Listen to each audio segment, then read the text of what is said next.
It's a beautiful Friday morning here in Lagos. Good morning, everyone, and welcome to the program. I am Nifemi Oguntoye. A few days ago, the Babajide Sanwo-Olu administration clocked 200 days in office. And that's quite significant because there are just about 1,460 days in a 4-year tenure. So you have just about 7 of such 200 days before this administration winds up. So we're going to take some time out this morning, turning our attention to just how well this administration has performed in the past 200 days vis-a-vis its campaign promises and some of the expectations of Lagosians. And who's better to handle this? We have the Deputy Governor seated right in front of me, Dr. Kadri Obafemi Hamzat. Compliments of the season, and thank you for coming. Thank you for having me. So your principal dropped the title, Your Excellency, last month to be simply addressed as Mr. Governor. Yeah. Can I address you as Mr. Deputy Governor? That applies to both of us. Mr. Yes. Deputy Governor, you're welcome. Thank you. The Supreme Court on Wednesday upheld the election that brought you and your principal to office after dismissing 2 separate appeals challenging the outcome of the poll. Did you consider this court case a threat to your administration before now? Well, I mean, the Constitution allows for legal processes. So you must take it serious. You must look at it. So we engage lawyers because that's what prevents anarchy. So it's for others, judicial section, to make those determinations. So we took it serious. We got our lawyers. We got our cases together. The interesting thing, though, is that when the election was conducted, so we came first. The PDP came second. Others, the people that went to court came 7th. So it was a bit strange. And some of their reasons, but as you can see now, the court says they have no case. So we knew all the while that they probably were just joking or something like that. So it wasn't really a distraction for you? No, it wasn't. I mean, we have to do what we have to do. We knew how we campaigned. We went to every part of the state, and we knew that the people voted for us. So we have the mandate of the people, and that's the essence of democracy. So congratulations, you're sitting more firmly now. More firmly, thank after you very that much. court case. You were Commissioner of Works and Infrastructure in Lagos from 2011 to 2015, am I accurate? Yes. So let's begin from a familiar territory, infrastructure. As of September this year, Lagos was described by one of the national dailies as a state, or rather a city identifiable by bad roads. By October, the state governor responded by declaring a state of emergency on bad roads, ordering massive construction on critical roads in the state. Just how much work can you confirm done in this regard? Well, I mean, first of all, let's look at things the way they are. So Lagos is generally 2 meters below sea level. So what that means is that when you build a road, you are not just looking at moving cars or moving people. You are also moving water. Because water will damage your roads if you don't do. So what that means is, when we build roads in Lagos, we must first of all get the outlets. Outlet is where will the water discharge to before it takes it to the lagoon. So if you don't get that right, it doesn't matter. You keep fixing the road, it will get spoiled in 6 months, 1 month. So those are the things we first of all identified when we came back. And you will see that one of the first things we did was start to clear the drains. Make sure those drains are clear so that you can discharge water as you reconstruct the roads, because it's going to be a waste of money. And then we came in during the rainy season, so we slowed down, trying to understand again the artery, because the geography of the world is changing, whether we like it or not. It was, usually it doesn't rain in December before, but this December I think we had 2 or so rain. So we took our time to understand the terrain again in terms of our water, the arteries, where it's clogged, and those are the things we're moving first to make sure that we're cleared. Now we're engaging massively on road rehabilitation. How well did the desilting and clearing of drainages work? Because the rainy season again revealed to us just how flood-prone the almighty Lagos is. In October, the media was full of images of wanton destruction as a result of flooding caused by torrential downpour. Is there a master plan to fix this challenge? Well, there is. So Lagos is probably one of the cities in Nigeria that has the best drainage. We have what we call the different systems. System 1 from Odo-Ashimowu all the way to Apapa, and all over the state. Now, so there are primary, secondary, and tertiary drains. So the tertiary drain is those in front of your house or my house. Now, from those tertiary, it takes it to secondary and then to, so the lagoons, the creeks are the primary that ultimately, but channels must take it to those primary. So our responsibility is to make sure that those secondary channels are cleared, usually 2-3 months before the rain, so that by the time it starts to rain, so you start to award the contract on a gradual basis so that people go in, clear those channels and make sure. Now, your responsibility, my responsibility, those ones in front of my house, your house, and also looking at and preventing all those people that drop garbages on those channels. It stops everywhere. So, and it doesn't matter if they drop it in front of my house. It can affect your house, even if you clean yours. So the reality is the advocacy that's going on out there, don't drop garbage anywhere, because it doesn't matter where you do it. All these channels are connected. There are 7 major channels in Lagos. We call them System 1 to System 6. So, but 6 is broken into 6A and 6B. So all of them are linked together all the way, taking the water down to the creeks and the lagoons. So you will notice, for example, if you're on Third Mainland Bridge and it's raining, you notice that the water level rises at that time, because that's the place where the water will ultimately discharge. At that point in time, it doesn't matter how clean your drains are, it won't go in, because water works based on gravity. Okay. If that level is high, it will not. So it's after 30 minutes, 1 hour, 2 hours, when that level comes down, gradually seeps in. So you will have flash flooding by nature, by geography. But what is important is it shouldn't stay long. As long as all those channels are cleared, then you'll be fine after some time. But to say it will disappear immediately, no, it's not going to disappear, because the water level in most areas of Lagos are high anyway. So when it's raining, because of the high water level, water won't percolate immediately. But with time, since the drains are clear, it will ultimately go. But Lagosians can be well assured. We understand it. So by next rain, you will see the major difference. I was almost going to say that perhaps people on the island should just go and get a canoe and adapt Not really, to life. not really, not really. So I have seen the Lagos State Public Works Corporation at work, patching potholes on my route from home to work. I cannot say precisely that their work has been thorough. I want to believe that it is work in progress. But do you consider this rehabilitation as a permanent solution given the volume of cars that ply the Lagos roads? So there are 2 strategies. So the first one is, let's look at the human angle. So Public Works works with gangs. They employ young people to do this job. So the strategy for us is you want to train them. How do you do this thing? So when you are trying to rehabilitate a pothole, it's not just to fill that particular hole.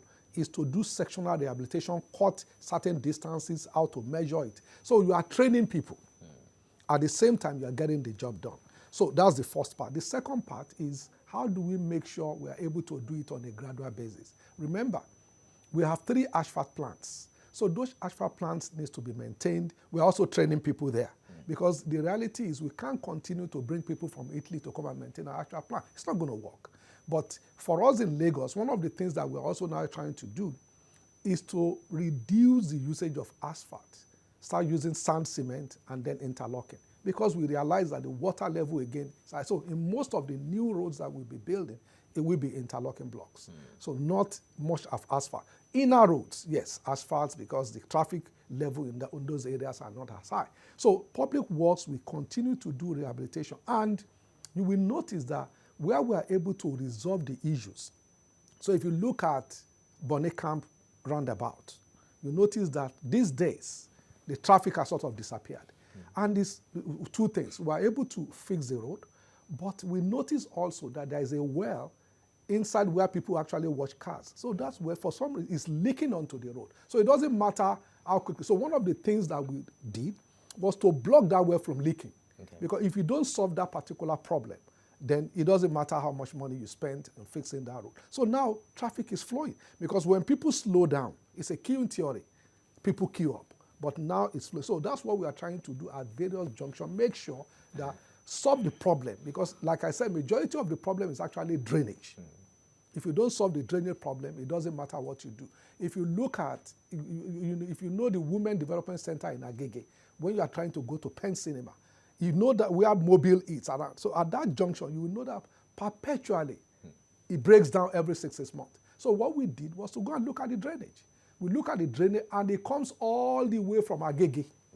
So you have to solve that problem. If you don't solve it, since we solve it now, that road has been there for so long. So it's a question of understanding the geography of the state. Mr. Deputy Governor, you agree with me that getting stuck in Lagos traffic is perhaps one of the most dreadful predicaments you can find yourself. It seems the traffic situation is even getting bad. It's gotten worse in the past few months. With the volume of construction that we expect to happen now, what is the government's plan to help Lagosians, or perhaps help them not suffer so much in traffic? Well, I mean, I agree with you. You can't solve a problem and then create problems for others. So we won't say because we are fixing roads, then people should suffer. So one of the things that we do is we must identify diversion routes before we start. So, and then we cannot aggressively pursue, say, 4 routes in one area. So you will notice, for example, we wanted to do some roads around Penn Cinema in Agege because of the heavy trucks that have been going there in order to do the overfly. So what happens is we notice where we'll be doing about 8 in order to complement when that pedestrian, the overhead bridge finishes. But we won't do all the 8 at the same time, because that means we strangulate that community. So we'll probably start with 3. Now, those 3, we allow the other 5 to act as diversion. So, but right now, what will happen is we'll go there now, do palliative on those 5s. Make sure at least it allows people, not full construction, but just palliatives. Okay. So by the time we finish, by June, by God's grace, when we finish that flyover, those 3 will also be ready. And then when those are done, we take the other 5. So it's a question of how do we manage the processes so that we don't do it. We need to fix the road, but at the same time, we need to minimize the pain. Again, we will also use LASMA, and then we also want to make sure that we drive and respect the other road users. There's no, last night I was going home and somebody was taking one way when there was no traffic. So those needs to stop so that we consider the others while we also drive on the road. So it's a question of enforcement of the traffic law, managing the road construction in sequences, and then, of course, talking to our people in terms of advocacy. Talking about the culture of road users, in June, Mr. Governor came up with some very strict traffic rules and fines as penalties for traffic offense. Just how well is that fair? Well, I mean, it's going well. The reality is we cannot build our way out of congestion. I mean, if you've gone to other jurisdictions, I mean, in London, roads are not that fat. They are not big. They are not that wide. But the reality is you must conform. So for us in Lagos, let's fix the road. Let's remove the potholes and make sure that we all, drive according to the regulations. The moment we're able to do that, the essence is not punitive. The essence is let's just care about your neighbor. Let's realize that you are not the only road user. So you are not the only one going to work. We're all going to work. We're all trying to do things. So let's just be civil to each other. Let's drive the right way. And then I think, and listen to traffic congestion. So for example, I was driving one way around Ojo Elegba, and a lady, so LASMA official was trying to stop her. But she was just arguing with her, why are you stopping me and so on. But what she doesn't know is that there was a construction right in front about 30 minutes, and they're trying to divert the traffic. But because she was arguing, they were there for like 10 minutes. So, and then the traffic will back up. So the reality is, let's listen to traffic agents. That's their job. They are trying to resolve our problems. But if we now start to confront, so I think the issue is let's listen to our traffic control, and then let's drive the right way. And I'm sure that things will, in every city that's well known around the world, in New York City, in Mexico City, that will always be traffic. But the bottom line is traffic lights must work. You must listen to traffic officers, and then make sure that the other thing is breakdowns. Part of the biggest problem is breakdown, and people now repair those cars on the road. One of the things we'll be doing is we must move them off the road so that you can go and repair your cars. So those are the things that we intend to do so that we can. The penalties include impounding vehicles, payment of fines to the tune of 200,000 naira, even jail sentences. There are some who consider it a little bit too harsh. I remember we reported on the news the impoundment of some vehicles. The burden of implementation now lies on government who has made these laws. But don't you think that is a little bit overboard? Well, it's not. So for the particular case, it's driving against traffic. So now, think about it. Before on Ozumba, in a month you will lose 2 or 3 lives because of, at night, go to Ozumba at night and see people driving full speed against traffic. So what can be more difficult than taking somebody's life? So the reality is, when you drive against traffic, so something is wrong for you to just say, I'm driving against traffic going on. So that's that penalty. So the essence is, but remember, it's not forfeiture, really. You can forfeit the car to yourself, meaning you can pay for the car. Oh, you're going to have to pay for the value of the car? Not the value. I think it's 200,000. Okay. No, I think it's 200,000. So, but the essence is just to prevent people from doing it. Not necessarily to, I mean, you don't want to punish people, but you want to do it as a way to deter people from actually going. Because the biggest problem is just those commercial vehicles just parking and dropping people, not at bus stations, breakdown, and one way. Those are the 3 major issues. If we're able to resolve that, traffic will flow better and everybody will be okay. We're also going to hope that your traffic officers are doing the job. You know, someone told me a story about a commercial vehicle that was causing traffic on the road, and a traffic officer approached him, and the guy said, "Didn't I pay you your money?" And he just left the scene. So those are some of the challenges that Lagosians are also looking at. But let's talk about the light rail network for Lagos. This is an idea that was revived by Asiwaju in the early 2000s. A few days ago, you announced the completion of continuous beam bridge for sea crossing at Marina. The first section of the Blue Line network was originally planned to be completed by 2011. We're told that that date was revised to 2022. Just help us understand how much work has been done, and can this project be completed in the lifetime of your administration? Well, so first of all, let's get the perspective. We are the only subnational in the world that's building rail on its balance sheet. All over the world is the national government that build rails. Even with so the London Tube, the New York Transit, everything, it's federal. However, we decided to be audacious and say, look, without it, we'll not be able to solve the traffic problem in Lagos. But it's expensive. So in 2011 that you mentioned, the idea was, so it's a 27.2 kilometer rail network from Okokomaiko all the way to Marina. But there are 2 sections. So from Orile all the way to Okokomaiko is on grade, meaning it's on land. The difficult one is the sea crossing. So the sea crossing means there will be bridges. So what we went to do some few days ago was, so those beams or those piles went down about 100 meters. That's 30 stories. So it's a tough one. So first of all, when they move in, they must make sure that there is friction between, and then of course, there are other priorities, money, raising funds, and all. So it's challenging for us. But we just said we must do this, no matter how long it takes. It's those coaches that we bought. It's about $60 million US. Those 4, and we need about 8 of them. But we just bought 1. So, but we are trying to find a way to finance it. So it's a huge one. But we just believe that by the time we are able to finish it, it will significantly solve the problem of transportation in Lagos. And then it allows us to bring in investors because they can see that we are serious. If we can build it ourselves, we've advertised 3 other lines now. We've advertised, I think, the yellow, the purple, and the green line.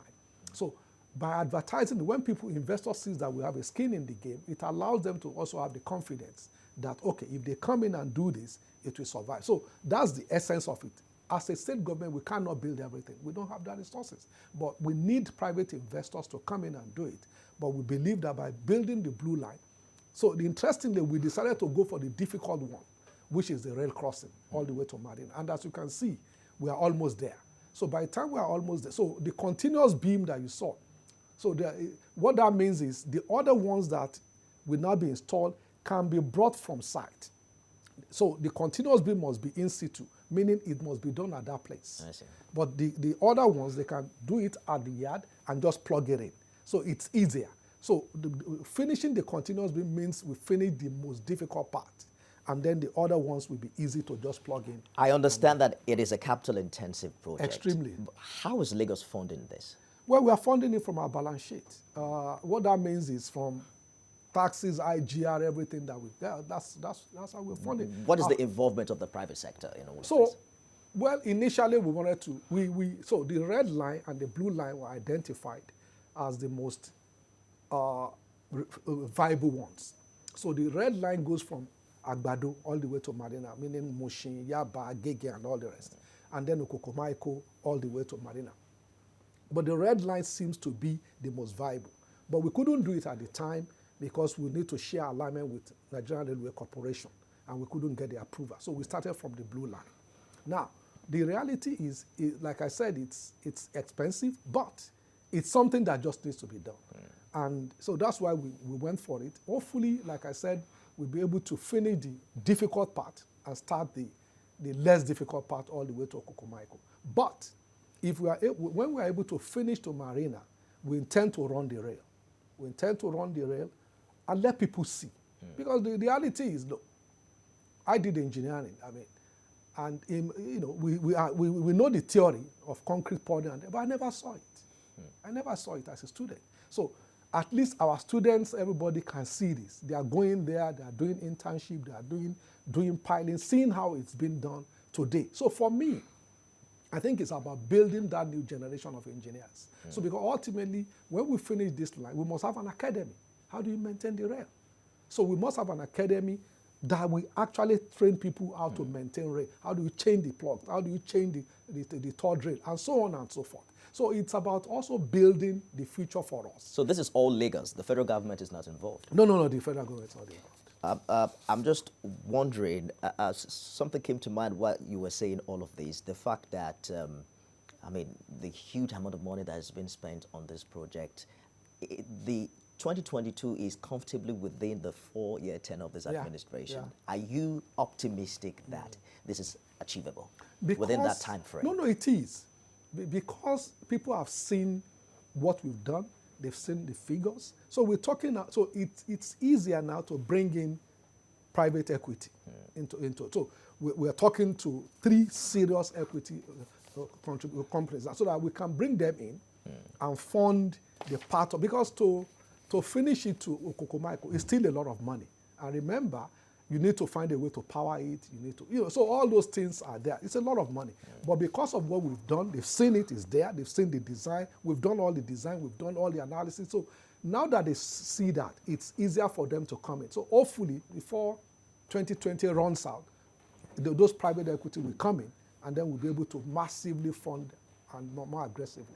There's a lot of questions to ask you in such a short period of time, but let's turn our attention to building collapse. After the Itafaji building collapse in March, we've recorded a couple of others. A 3-story building collapse in the Iju area of Lagos in June. In July, a 2-story building collapse in Shomolu Bariga. Another building under construction collapsed in Ikoyi in November. All of these incidents are with their attendant casualties. In March, the Building Collapse Prevention Guild made an unbelievable revelation, telling us that about 36,000 potential buildings might soon collapse in Lagos and other parts of the country. What is government doing precisely about this? So you will notice that before 2014 or so, there's only the Ministry of Fiscal Planning and Urban Development. So the essence of creating agencies like LAPCA, so we separated approvers. So that the essence is as you are building, so when you get your approval to build a particular building, you will not get a complete approval. Your approval is now in phases. So what that means is LAPCA is the agency that gives you the ability to say certificate of completion or habitation, so that you can. So the essence is to monitor the various stages and make sure that you actually do what you want to do. So government must do something, but you and me must also do something. So what that means is this. If you put your money in a bank, you make sure you monitor it. You get your statements. The same thing with a building. So when you are building, you must get your reports. So when they do concrete, is it curing? Because you see, look, the reality is buildings are coming up. Government, how many people can you employ to go and be monitoring? Or how many? So everybody says cost of governance is rising. Well, the reality is for those people to go there, you must fuel their car. But we pride ourselves in Lagos of doing about 60% capital because that's what we actually grow our economy, not the recurrent. There are good recurrents, because maintenance and the rest, but the reality is so we must balance it. So the majority of the buildings that are collapsing in Lagos, which is, which gives us some, is because they are old buildings. So, and it allows us to now say, let's take over all these buildings. And that's when we pass that law. If the building collapses, government will take over that property and rebuild it. So in Lagos Island, for example. So when a building collapses in Lagos, the owner forfeits that building? That's right. Okay, please go ahead. Right. So basically, what we are doing now is we are now talking to the majority of the owners because they can see some of the buildings are tilting. But remember, we also live in a constitutional democracy. You can't just go and take over people's house. So there must be consultation to say, well, look at it, go and do structural analysis to see that this building is weak.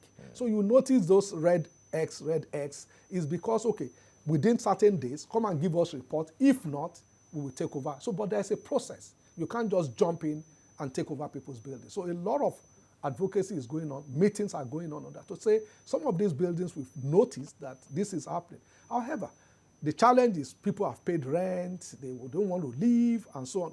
But we must find a way to talk to people to make sure that your life is more important than the rest. Does government and its agencies also have the willpower to pull down buildings marked for demolition? Because we tell stories like, oh, the building that collapsed was already marked for demolition. Yeah. And then we're also told that most of these buildings collapsed because the people who built them are not properly trained to do so. What kind of relationship exists between government and such associations? So you will notice that some few days ago, the governor constituted a committee, the appeals committee on fiscal planning. So that appeals committee, the essence is fiscal planning as an agency or LAPCA as an agency of government cannot just go and mark buildings. When you mark, and these are not civil servants, these are lawyers from private sector and so on. You have the right to go and appeal and say, well, no, these are evidences that my building is strong. Now, when the appeals committee said no, based on the evidence before us, your building is effective, then we can go in and build. And so the essence is to make sure that we also control government so that we don't just go there and do things irrationally. So that's why that committee is in place. In fact, it was sworn in, I think, last Monday. So the essence is, these accountants are there, architects, engineers, and so on. So they can look at lawyers. So they can look at all the evidences to make sure that this building actually deserves to be brought down. The moment they sign off, that building will come down. The issue of waste management was key before elections. I mean, Lagos was so filthy. It appears it has gotten better now. But what is this administration's blueprint? Prior to this time, the Olusoso area wasn't in use. Right now, the stink is back. There are many who are saying we're generating lots of waste. I mean, Lagos as a mega city should be doing better. Well, I mean, with generating waste, I mean, I'm not sure you can reduce that. It's the management of it that you can reduce. So we generate close to 10,000 tons a day. So what that means is that we generate more than some 3-4 states altogether. And there's even wealth in that. Well, there is. So there are 3 things. The first thing is sorting our waste, because that wealth that you mentioned is a function of profitability. So if it's not sorted, it increases cost of conversion by 30%, which makes the people not profitable. So sorting, you notice that we are printing all these bags, purple and black, to separate biodegradable and then the plastics and the rest. So that's one. The second one is we are trying to manage the landfills. So something has to happen. We can't just go and be taking all the garbage and dump them somewhere. First of all, where? The lands are disappearing. So there must be a way for us to manage. So we will be moving, we're shutting down Olusoso and Solus. That's around the Godo, Solus. So we're shutting them down. So there is a way to manage this thing. So you compress it, you put sand, and then you start to grass. It takes about 10 years for it to actually, and it's reusable. Not necessarily for garbage, but for something else. Okay. So we will do that.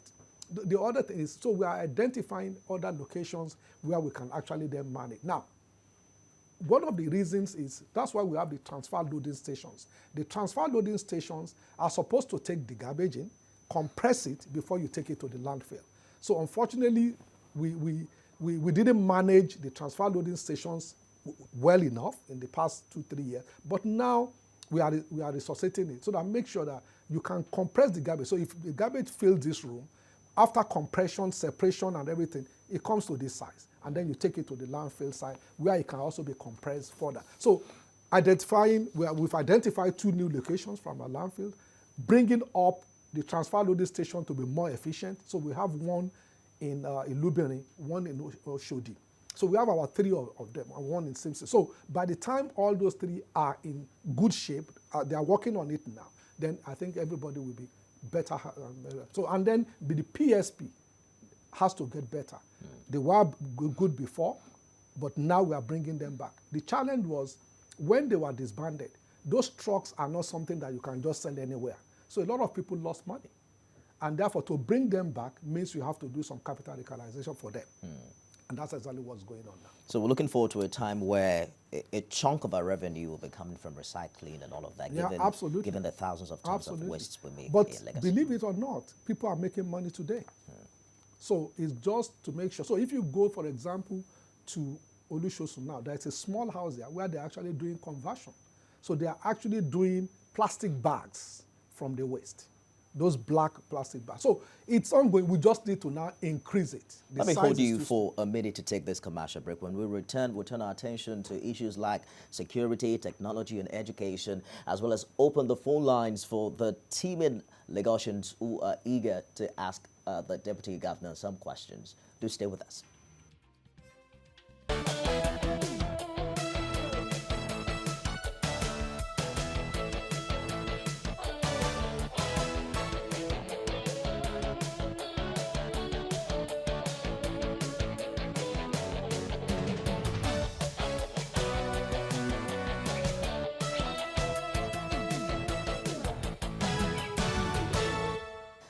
Dr. Kadri Obafemi Hamzat is a former commissioner of the Ministry of Science and Technology, as well as a former commissioner of Works and Infrastructure in Lagos.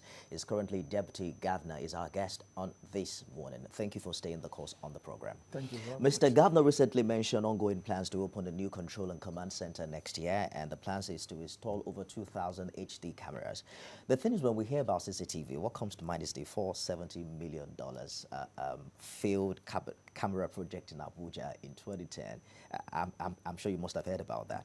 But what sustainable plan does the government has for continued maintenance? Recall that there was this operation, I can't recall what the former administration called it, Light Up Lagos, where they brought in lights. As we speak right now, many of the lamp heads are not working again.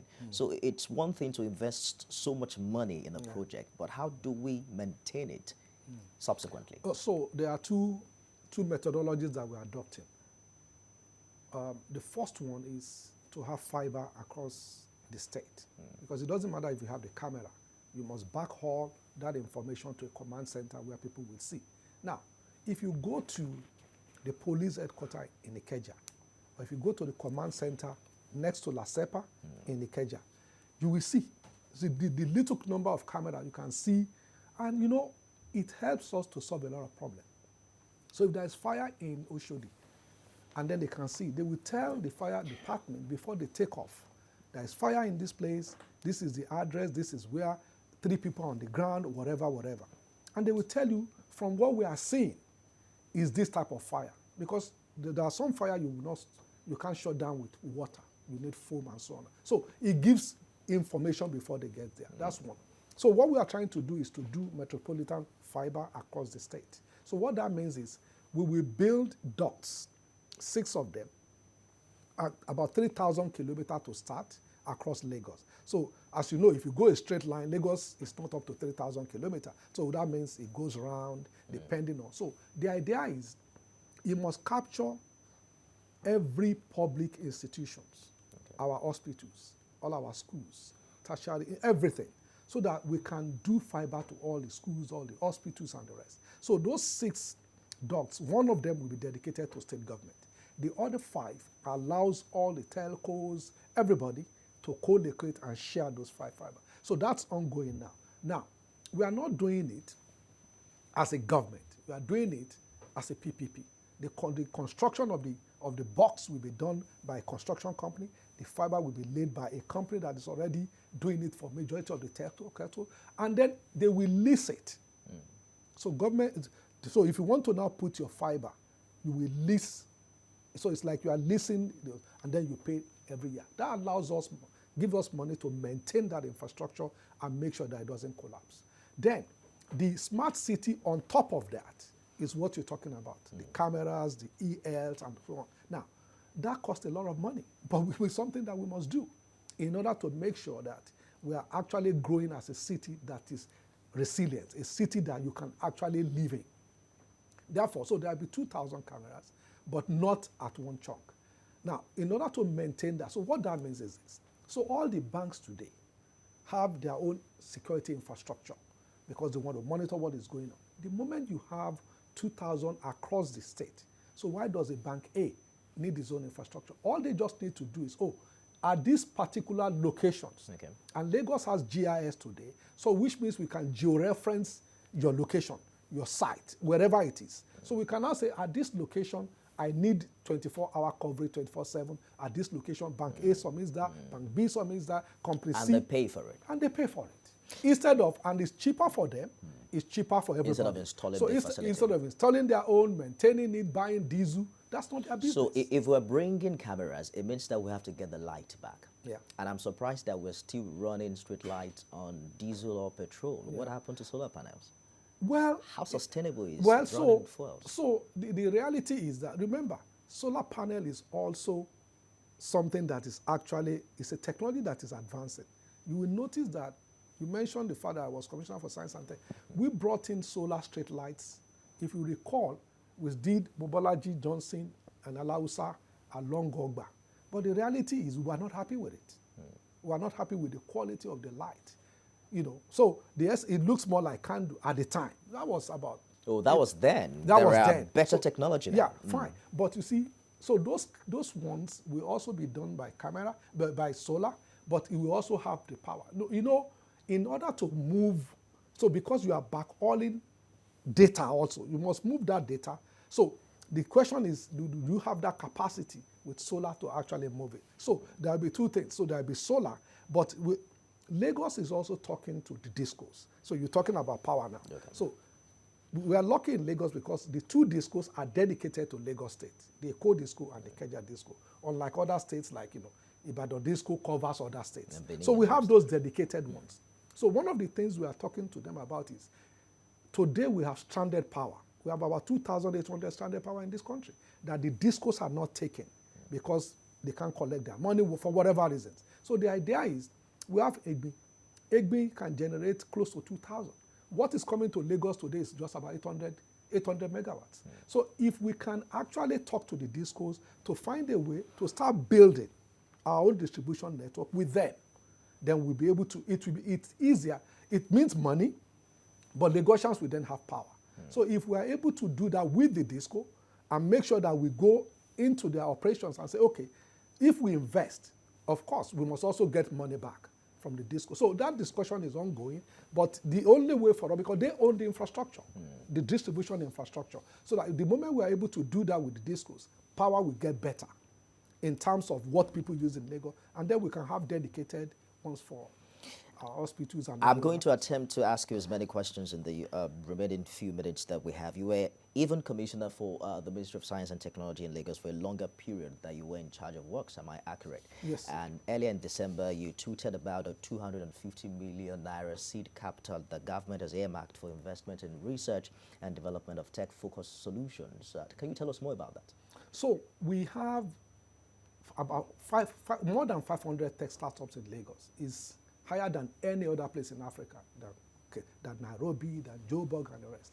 So all these young people, they're just operating and they're doing well. So one of the things that we've done is to do the technology, the hard technology 1.0, where we actually launch our technology master plan to say this is what we are doing. Part of the challenge is all these brilliant young people don't know what government wants. So, and we are telling them, don't design applications that is useful for people in London or that's useful for people in Fifth Avenue in New York.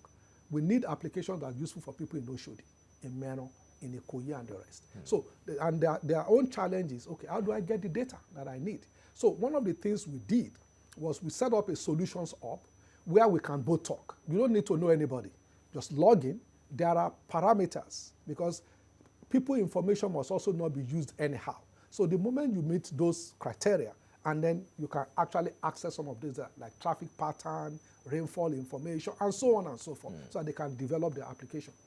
But they also need resources. So we have an innovation council headed by the Vice Chancellor of the University of Lagos and some private people. So what that means is if you have an idea, technology idea, whatever it is, you go in there, they evaluate, and then they judge. If they see, oh, this is fantastic, then and they then can government give you can seed fund money. it. Okay, exactly. Let's our conversation has tickled Francis Fancy in Abuja. Good morning, Francis. Are you still there? I'm still there. You have just 30 seconds. Go ahead with your contribution. Good morning. My contribution is most of our leaders, you see, they do the talking. They don't do the executing aspect of it. That's the problem we have. Yeah, so he has spoken well, but to execute all those things he's saying is the problem because he wouldn't be there to monitor them. It's all right, That's Francis. the problem. Thank you for your contribution. The only challenge is you are in Abuja, so you can't tell much about the execution here in Lagos. The 2019 budget, in November, I recall the House of Assembly approved a 250 billion naira loan as requested by the governor for a capital project to fund that particular budget. We're told that as at August 31st, that budget had a 71% overall performance. Do we expect a 100% performance now that the governor has been given some loan? Well, so really it's not a loan. So, well, what it is, so there was a bond, a 500 billion bond, Okay. and backed upon by the past administration. They've drawn down about 125 or so. So it's just to finish that bond. So we have a leverage of about 375 billion on that bond. So it was already approved. So the essence is the bond, so we have a bond stabilization fund where we're putting in money. So if you don't draw that bond, you are also creating problems. So the essence is, in order to now finish our infrastructure, we are trying to raise the bond. So that's so the essence of that approval is to say, okay, we have 500 that you've approved, 100 and something that have been, we want to take another. So that's why we went to the House of Assembly and they approved that. So the essence is to push a lot of this our infrastructure. So you will notice, so Penn Cinema, for example, I just mentioned it, the airport road, you can see that they've started the pedestrian bridge. So we need to pay money. So government has the fund now, and we expect that all that has been budgeted for in 2019 will be executed. Absolutely. Is that a yes? That's the essence. Yes. Let's take Yakubu's call from Dopemu. Good morning, Yakubu. Yeah, good morning. Yakubu, you have 30 seconds. Go ahead. The Deputy Governor of Lagos State. Thank you. My 30 seconds, let me just make it short. You see, I really understand what Deputy Governor is saying, and then he's saying it very well. Then I want to ask, we have our business in Lagos, but a lot of us are living in the state.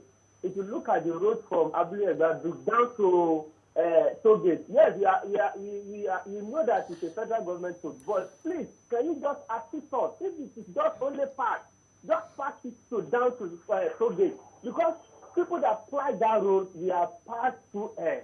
Thank God, God bless you. Good morning. You want to quickly respond to that? Well, I mean, you see, we have a challenge. I mean, we are elected to govern the state of Lagos. So part of some of the area he's talking about is in Ogun State. So, it's a challenge. We've done that before. But federal government has made it clear. If you touch my road, you will not be paid back. They've made it clear. And the challenge has been that people living in these border areas just seem to suffer more. No, but see, we have never really. So on Monday, we are going to Jokoro, border road 31 that we just completed. That will be long. So, but I understand him. If he says he goes there, he must see that we're already on that road. We are patching it around that market. We are patching it, but it's stage by stage. Again, because of the heavy traffic, they must do it late at night, which makes it about 30% more expensive. When you do road at night, it's more expensive. So remember also, this public work also has a budget. So we are patching it, but we might not be able to go beyond the boundary of Lagos. That's what I wanted to. But I understand the pain. We will patch it, like he said, but not we can't do full reconstruction because we might not be paid again. Okorafo's called in from Arochukwu in Abia State. Good morning, Okorafo. Your 30 seconds starts now. Good morning, Mr. Nufene. Good morning, Your Excellency. Good morning, sir. Your Excellency, I'm very, very happy to see at least there is a good rapport between you and the Ogakwatofta in the state. I'm very good. Thank God for that. Your Excellency, sir, there's something I want to. There was a program on the BBC yesterday about arrest of people indiscriminately in Lagos. And the young man said that he spent 8 years. That's awaiting trial in Lagos Kirikiri prison. At the end of the day, behold, one of the people that the state government sent to court to examine some cases. That was why the young man was just said, go free, that there was no evidence about what took him to the cell. Please, sir, I think there is need for, in terms of, to educate the security men that before there are certain things that they should settle at the counter, not to carry the people to go and dump at the prison yard. And secondly, the issue of this our night maneuver, the night post on express at Ibadan Road, what do you say it's doing? Because there's always problem of people traveling at night on that route. Thank you very much. Have a blessed day. And happy Christmas to you and the Excellency and people in Lagos State. Thank you, sir. Thank you for your call. Because you're in Abia, they both dropped the title Excellency. So just call him Mr. Deputy Governor. I didn't get his question about the Lagos-Ibadan Expressway, but I understand I think he said that it's congested. Or yes, it is congested, and there was a time that there was an issue of insecurity, people being robbed, especially on that long bridge avenue. Yes. Well, I mean, those are the things that we have a new commissioner of police in Lagos that seems to understand the essence of security, and it's information that I will pass to him, but I'm sure he already knows about it, so that at least they can extend it and cooperate with. But one of the things that we've done as a Southwest is also to now start a joint patrol of the borders. So they call it Amotekun. So you start seeing those red cars. So they are red cars bought by all the five, and when with security information, gadgets in there to patrol it, because one of the problems is when somebody commits crime in Lagos and runs to another state, but they've all agreed now within Southwest to do that. So that I think it will be better. Let's get back to the financial plan for the new year. Mr. Governor in November presented a budget proposal of 1.168 trillion naira to the State House of Assembly.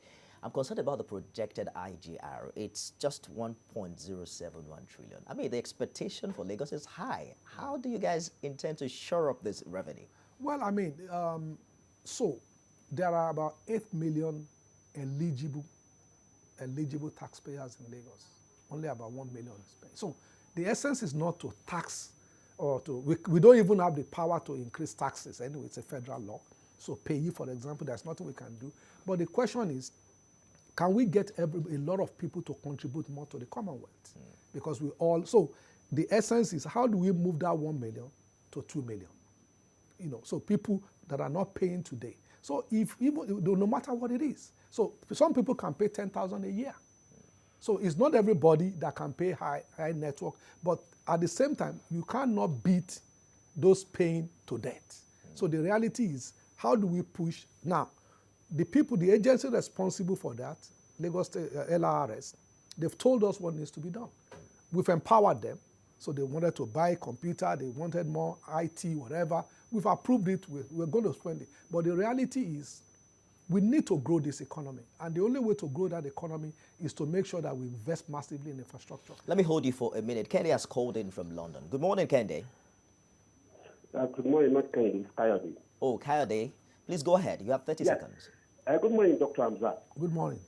My question is about housing in Lagos State. Before I left, I lived at Abeson Estate. And I'm familiar with Ishari North Estate as well. All these estates, there are no infrastructures. The roads are bad, no water, nothing, no drainage. I think if you can come together with the residents, something tangible can be done and make life affordable and easy for people. Thank you. Good to hear from you. You want to respond to that quickly? Well, I mean, so he said all of them know. That's not correct. But the infrastructure is not adequate. So part of the challenges is a lot of the estates. So when you have a gated estate, that estate is responsible for their infrastructure when it is gated. However, what takes you to that estate is what the state must be responsible for. If it's not gated, then that's different. So when you have a gated estate, so part of the design should be the layout, the roads within that estate. So I'm not sure he's talking within the estate or outside. Now, he said he lives in Gowan Estate or something before I think he said so. So the Yanokpaja Beson Road is completed. It was completed even while I was Commissioner for Works. Part of the, I know it went on forever, but part of the challenge we had then was there's a place where they call pipeline. That pipeline, unfortunately, NMPC cannot give us the as-built drawing. So we don't know how far the pipeline, so we have to start, you will see that at night some people are using even their hand because we don't want them to use our infrastructure so that they can break the pipe and kill people. So another issue with housing, Mr. Deputy Governor, is a high cost of rent in Lagos. Is this being regulated? Because the issue with agency fee, it changes the game totally. They tell you the rent is so amount, and then the agency fee you're paying on it is almost half or more than the total cost of the rent.